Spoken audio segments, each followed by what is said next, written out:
Hey fellow YouTubers, welcome back to Land of the Wombats. It's your bad old Uncle Chris here to share some off-grid pirate lifestyle stories. And today we're in the kitchen again and we are making yogurt. It's absolutely filthy outside. I don't want to be outside. We're in the middle of winter and it's absolutely windy and raining and I'm going, good time to be in the kitchen. Kitchen is the place to save money in a household. And over here you can see we're making soap. That's a canola oil soap. We're trying that. Over here we're making dog food for the dog's breakfast, but it's all about our breakfast today, and we're making yogurt. Yogurt is so easy to make. I don't know why everyone doesn't make it. It's just like, it's idiot proof, basically. And all you really need is milk. This is full fat milk. I add a bit of milk powder to it. Milk powder actually just increases the proteins and the available sugars. The sugars, the yogurt culture, I think I think it might be a fungi or a bacteria. I'm not 100% sure, but it converts the starches and carbohydrates in there to proteins. That's why it's like a gelatinous mess. And we also use a bit of I backslop a bit of the last week's culture also into the mix. First up, I pasteurized the milk again. Over the years, I have had one or two batches just fail. Now, I don't know whether it's probably nothing to do with the manufacturer. It's probably everything to do with the way that the product was stored down at the supermarket. Because, power outages can happen and fridges can be, not good. But generally, when you're making yogurt from older yogurt, you don't really want it to go off, because once it goes off, you ruin the batch and you can't end up using this because it will taste very acetic and you don't really want to eat acetone. So super easy to make, and the first step is pasteurizing, as I said. We'll take a litre of this, bang it in here. So litre of milk in here, pour it in, super easy. It's got markings on the back so I can see where it goes, and that's about a litre. Now do a litre at a time because the cooker actually, the yogurt cooker I've got, which is basically a slow cooker, works better for a litre. I've tested it for a little bit more, a little bit less, works best at that. Now there's no hard and fast rule with the extra milk powder I put in here, just bang some in. And there you go, 4 dessert spoons basically. And get a whisk, because you don't want it sitting on top, because that'd be a bit nasty. Give it a quick spin, mix it in, super easy.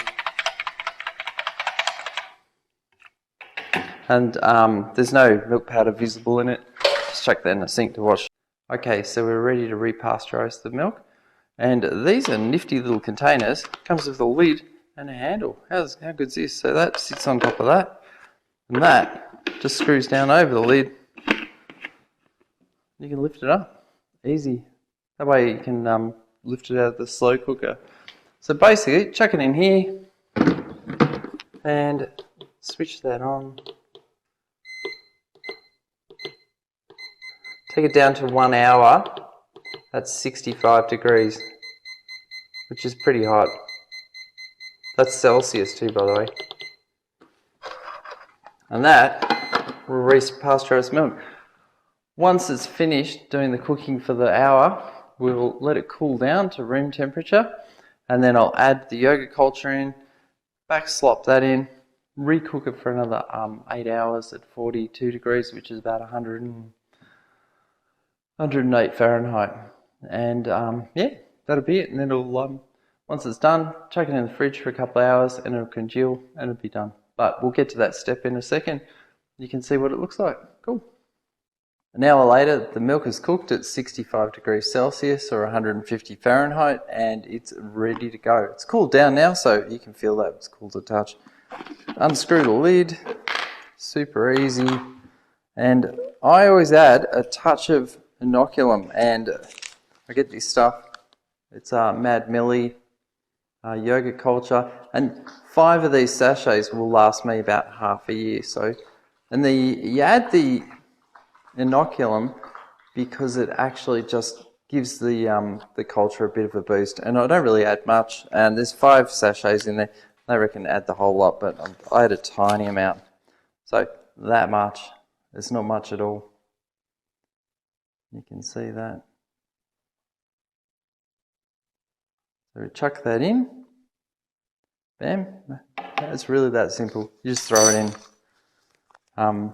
It just works its own way out. I don't know how it does it. And put that away. Store this stuff in the freezer so it doesn't go off, because it will. You don't want off yeast. And it's only got a shelf life of a certain time too. So if you keep it for too long, it probably does go off, and you'll find that your batches will never set. So do use fresh culture if you can. And it lasts about 6 months to a year. And then I always back slop that's probably about 15% of the original batch. And it also gives the culture a bit of a boost. And you can see it's quite creamy. It's a really, really nice mix. And just getting in there, super easy. Just pour it in. It's not even delicate. What you have to do though, is you do have to start being delicate with it from this point on, because if you shake around the mixture once it's cooked, it will actually break apart the protein strands. So you don't want to do that. So you want to be super gentle with it. So chuck that in there, lid back on top, screw it down, chuck it in the machine for 8 hours, and it cooks for 8 hours at 42 degrees Celsius, which is about 108 Fahrenheit. So super easy. Chuck it in here, and we've got a slow cooker that's actually purpose built for yogurt.